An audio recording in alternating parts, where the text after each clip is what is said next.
Hello, everyone, and welcome back to the Nexus. Today, we have a new interview with yet another PQ winner with us, Dave. But before we dive into that, I just want to thank you, everyone, for all the support. We got to 700 subs, so thank you very much for all the likes, the subs, and the comments. We really appreciate. But with that out of the way, Dave, congrats and welcome to the channel. Thanks for having me. Yeah, it's a pleasure. Congrats on the amazing win. We are super stoked to have you on. We met last week in Sheffield, but a lot of players know you. You go by Cerberus on Discord, right? And for those who don't know you, can you give us a bit of background on your TCG history and how you got to play Star Wars Unlimited? Yeah, sure. I started playing card games with FFG's Netrunner back in, I think I started playing around 2014. I dove really deep into that game. I went to the World Championships 4 or 5 times, making multiple top eights. So it was like really into it, played very competitively. I think my top finish was third at Worlds. So kind of really big into Netrunner. And then after Netrunner, I played quite a bit of Legend of the Five Rings or L5R, again by FFG. And again, there's a crossover with Netrunner, but I played that fairly competitively, won one of the very big kind of 350 player European events. So I've I've played a bit of FFG games in the past. I then dabbled a little bit in a couple of other things like Flesh and Blood, not very competitively, but was kind of looking for uh, a new card game fix. And then when Star Wars was I'm a Star Wars fan. A lot of my friends are That makes massive Star sense. Wars fans, Yeah. and a lot of the people I'm playing Star Wars with now are all my old Netrunner and Legend of the Five Rings fans. So like the old bands got back together, and it's really nice. That's amazing. Yeah, I think like for me and probably for a lot of people is TCG is also a way to get together with friends as well. And I'm experiencing myself moving from a card game to now Star Wars. And just one of the best parts is just keep playing with the same people and get to know new people. It's great to have you in the game. And as a FFG affectionate, it seems like I'm sure you're enjoying Star Wars. Star Wars Unlimited. Let's jump into your deck and tournament. Cool. Amazing. So here on the screen we have Cad Bane is Cooler, aka the deck that Dave used to take down Cardiff PQ, which was, we have it here on screen, 108 players. So a huge tournament.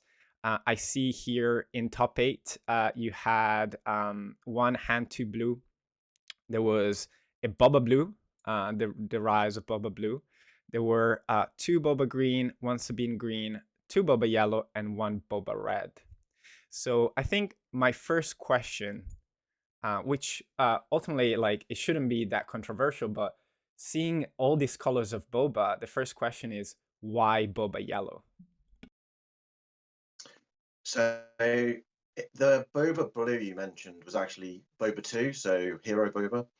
Um, there was a Boba 1 blue in the top 16, definitely. So yeah, Gotcha. Yeah, I Boba see. is Boba is good, right? Like uh, so I played Boba Green in set one, very good deck. The current version of it is I've tested it. I just don't like it as much as a deck. It's less my play style. It seems it has less tricks. I think is the reason. I like I like things like Cunning. Waylay when you're also developing your board, those sort of things. And I think the flip turns in Boba Yellow are better than in Boba Green. Obviously, the late game is worse. And so, why Boba Yellow? I think is the most consistent deck into a wide variety of matchups. Probably equally with Boba Green, but like my preference playstyle was for Yellow. And then I think Boba Red, which you also mentioned, is I think that is a meta call at the moment. I think it's a really good meta call. And actually, the Boba Red in the top 8 cut is one of my playtesting partners, Buku. And he's playing that because it's good against Sabine, it's good against Boba Green, right? It's a really good meta call. Absolutely, and it was same meta call as our teammate Krish of the channel. So he came to Cardiff with a Boba Red as well and lost the mirror against Boku. So shout out to Krish and them as well. But this that makes sense. Thanks for sharing. So it seems like it's a combination of factor between your play style, how you prefer to play in general, as well as a meta call. And maybe as we look a bit at the list, I think we can definitely say it's event heavy. So you love your tricks in your deck. I think we've seen in Boba Green, they have to kind of pick and choose whether they play Waylay or No Good To Me Dad or a split. Whilst here you have the full package: 3 No Good To Me Dad, 3 Waylay, 3 surprise strikes.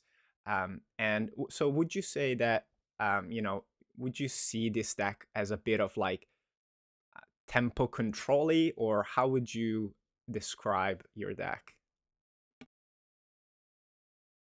So I'll very briefly touch on the number of events, right? Because it's got 17 events, which honestly is probably too many for my preference. I actually prefer slightly less. But No Good To Me Dead is absolutely critical in the mirror. So I'm running 3 because I'll board them out if I don't need them. Yeah, you don't have a way to Um, deal with their Boba armor, right? So you need those 3 Good To Me Dads. yeah. So um, I th- I think you have to look at Boba Yellow in most matchups as the aggro. It is the aggro into Sabine, which most people don't realize. It is Sabine really is controlling the early game because their late game is better with Poe and Wrecker. Um, you're the aggro into most things because you don't have a very good late game, right? You've got fire spray. That's pretty much it. Um, I'm running 3 armor, which is probably not that common in a Boba Yellow deck. But again, it's a bit like the Boba Green lists. You put it on Boba, if they can't answer it, it wins you the game, right? It can absolutely just destroy matchups. And I've been playing it on Boba Unit and Toro quite happily, so Absolutely. Yeah, it retains its value even though you do not draw it on the flip turn, or when you can play on the leader, or even if you can play on the leader and then they answer it and you find a second copy, you do have those good units that are targets. And maybe let's transition to that, because I see that you run a pretty consistent bounty hunter package. I'm a huge fan of Toro, and I think we're seeing it being played even in Boba Green. Um, and so, can you tell me a bit of like the units package? Because obviously you have Toro synergized with Boba Fett. We see the Forlum, the Zakas.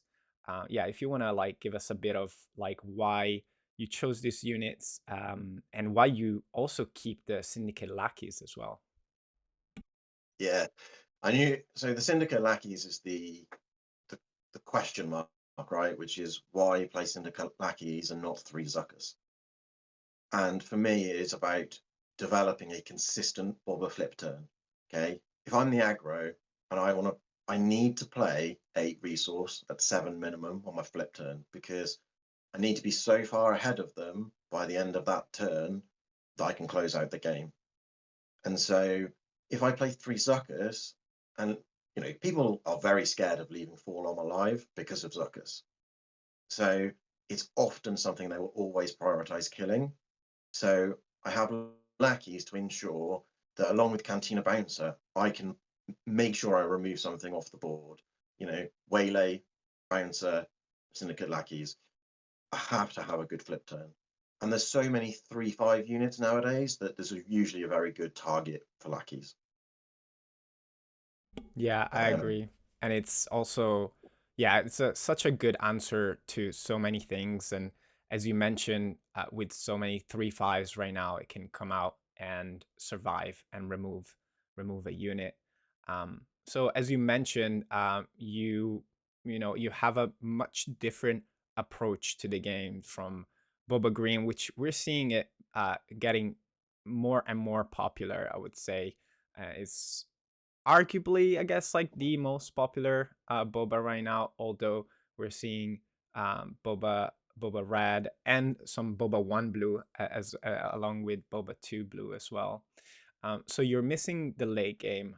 You don't have those big powerful cards like Maul, Vader, Overwhelming Barrage, Walker, and so on.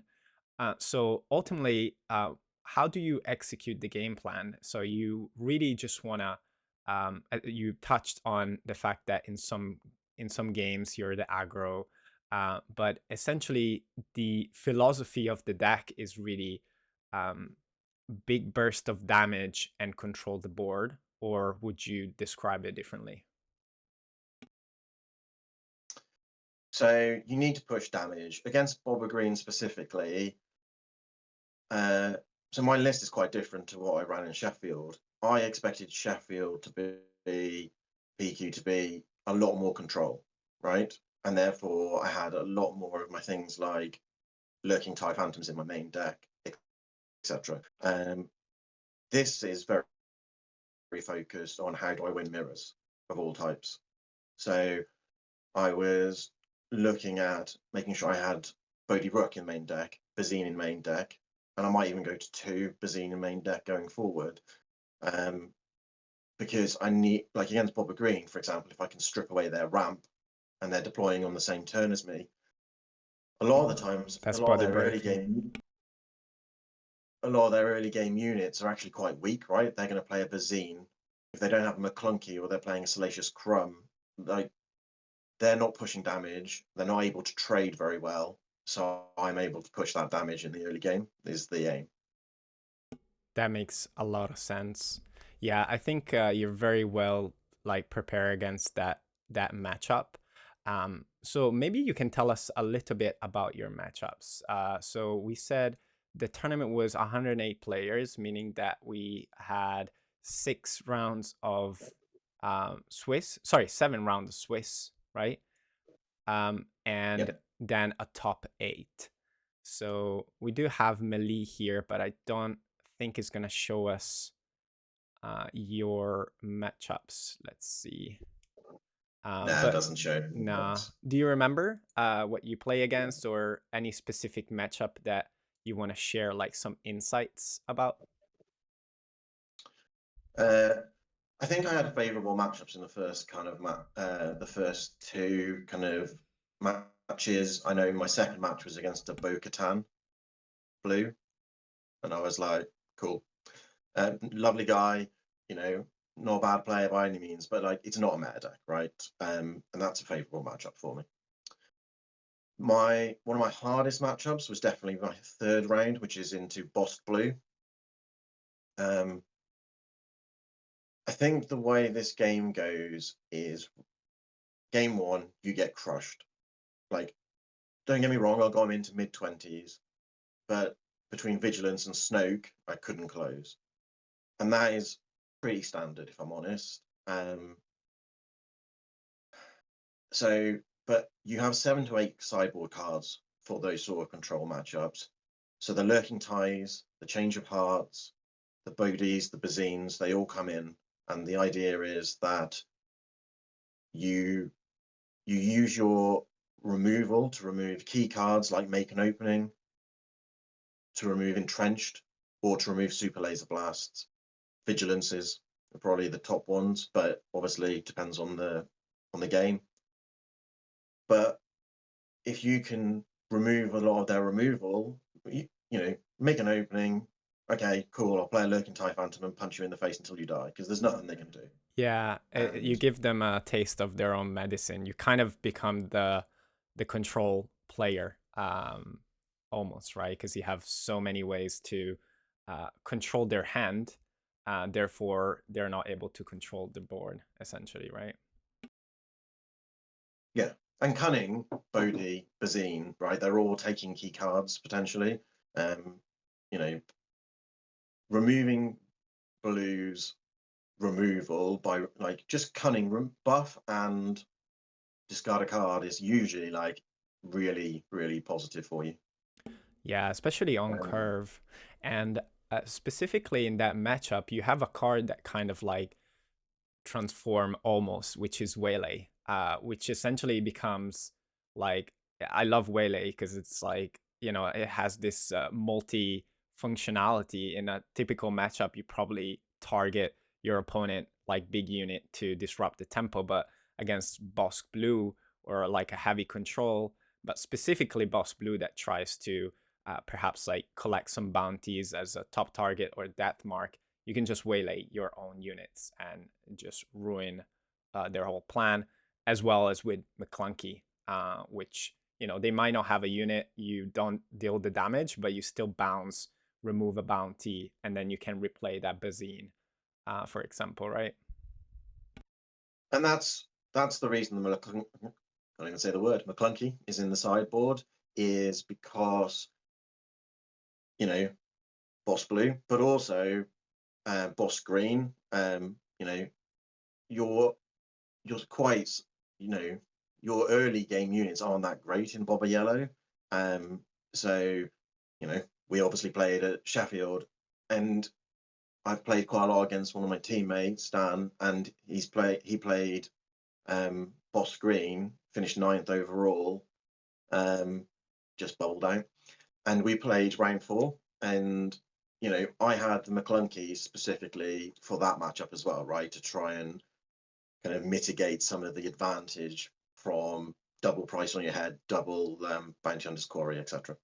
Yeah, it's backbreaking when when that happens, because like your early game in Boss Green specifically all revolves mainly around just putting a bounty and then claiming. So you definitely disable all that plan. But speaking of that, maybe could you share with us like what is your best matchup? And we talk like kind of like maybe meta wise, best matchup and worst matchup. I think you touched it briefly, but if you can share with us best matchup and why maybe the side helps, and worst matchup and why, and if that's like an auto loss or something. So one of the reasons I like Bobby Yellow is because I don't think it has any auto losses. Definitely, it's going to be blue green control. So Palp, Bosk, maybe obviously not blue green, but like those sort of decks are definitely the worst. That's why it's got so many sideboard cards for it. I find Palp worse generally, but um, not by a huge amount. It just depends how much you can manage the top targets, really. Um, the best matchup is really interesting. I don't know what that is. I think it is. When you don't have bad matchups, all the matchups are good matchups, right? I think a lot of people would say Sabine, but I think that if they're good Sabine players and they know the correct lines, I think it's more even than people realize. It just depends if they're good Sabine players. If they're kind of just very generic aggro players who always go base rather than, as I said, playing control, where in the early game that's probably what you should be doing. I think it's very Boba favored. But one of the strengths of the deck, and this is one of the things that helped me a lot in Swiss, is all of the decks that are probably like anti-meta. So we've been seeing Ray Tarkentown do quite well recently. All these sort of other decks that are kind of answers to kind of the meta. Boba Red, for example. Boba Yellow is amazing again into those matchups. So, you know, if you don't just play Boba Yellow because you're not going to sit down and be like, I can't win this. That's one of the things that appeals to me.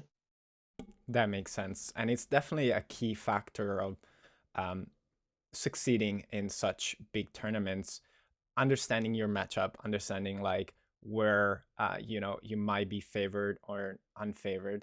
And maybe we can shift to a quick segment where I think our viewers will appreciate like what does it take to win a tournament of this size. So you mentioned that you come from a history of multiple tops, amazing results, even on bigger tournaments. Could you share with us a little bit like how does your prep work? I think you mentioned you have testing partners. How important is that? Could you give us a bit of like a background of how do you prepare, and then on the day do you have any like tips for people that are trying to take a PQ?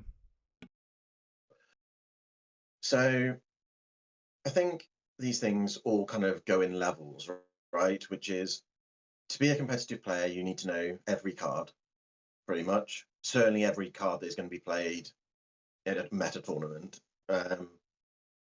Then you need to know the meta decks. Then you need to have played those meta decks with whatever you're taking, and you need to know your lines into them. Um, and that requires you to jam games, right? There is nothing more, you know, useful than experience. And I I deem experience to be really other tournaments, like not doesn't have to be big tournaments, but jamming games on like Carabast or whatever it's useful to help you understand your deck. It isn't always optimal play, right? And you should surround yourself if you want to be super competitive with other people of like mind, right? That Yeah, who want to get better and want to develop that skill and that knowledge because you'll learn from each other and you'll learn together. I agree. I just want to like zoom in that because people that are listening might ask like, why is not reliable to test online, right? On this unnamed platform. And I think, it's really important to kind of like putting in perspective because you're testing your deck and you are at a certain level of your testing. You're at a certain level of, you know, practicing with this deck, and you are entering in a non-ladder situation, meaning that you don't know who you're playing with. You don't know how much they've played the deck. You don't know their level in terms of like how good they are at the game. So your testing per se doesn't have any frame of reference, and it's just inconsistent playing cards because if you win, it might skew your perception of winning. If you lose, it might skew your perception of losing. Would you agree with that? And do you so mainly have like a testing group where you kind of like go through all these meta decks? Yeah, so with regards to online platforms, I work from home a lot, right? I've got a job that allows me to do that. And I see in a lot of meetings where I need to listen but not necessarily talk. Sometimes I play Carabast. Hopefully my boss doesn't see this. Um, but like I'm not paying attention. I'm just going through the motions and like maybe I'm testing out a new card and I want to see what the situation looks like when I draw it. Is it good? Is it bad? Etc.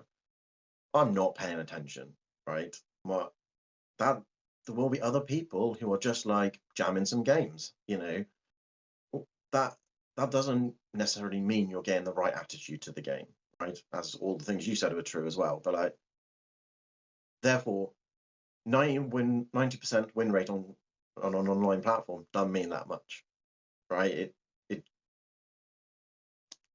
might do, but just take those kind of results with a grain of salt. And then Okay. yeah, I've got a testing group, and you know some of that is my local friends, people I've come from Netrunner and other games with, and some of that is people like Buku and Woji, who we've met through Star Wars, and we kind of got together and we're like, we want to be competitive, right? We want to go to big tournaments and do well, and they're about an hour's drive away. So before big tournaments, we've got together and we've done some playtesting sessions. We've played online as well, and done stuff like that. So for me, it's about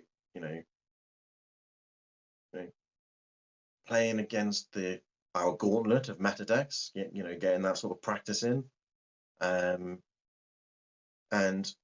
they play a lot on which I don't have capacity to do. They play a lot of like online tournaments and stuff like that, and they get perspective from Americans and other places in Europe as well, right? And they bring in that perspective that I wouldn't have had if I wasn't playtesting with them. And just the other thing I'd say is, if you want to get good at Star Wars, talk to good players, right? But it is pretty simple. Most of them are really friendly, and you'll learn from everyone. And I that agree. helps build the community. The other thing is, building community is super important. Just because you want to be competitive doesn't mean you have to be a complete moron. Like, don't be horrible to people. This game won't exist if you aren't nice and friendly to people. You should be having a laugh with your games, regardless if it's the final of a PQ. I was a complete idiot with like laughing with the people I was playing with in the top 8, because I'm there to have fun. Like, yeah, I wanted to win, but like, that doesn't mean you have to be a horrible person to do it. And that's something that's very important to me. Totally. They're not mutually exclusive, and is such a positive message to share. Thank you, Dave. I think, in conclusion, I have a very important question to ask, which is like, and everyone is talking about it and waiting in with their opinions. So I want to hear yours. Is Boba Fett a problem? Is Set 3 going to change the competitive landscape? What is your opinion in general in Boba, and how is affecting the metagame?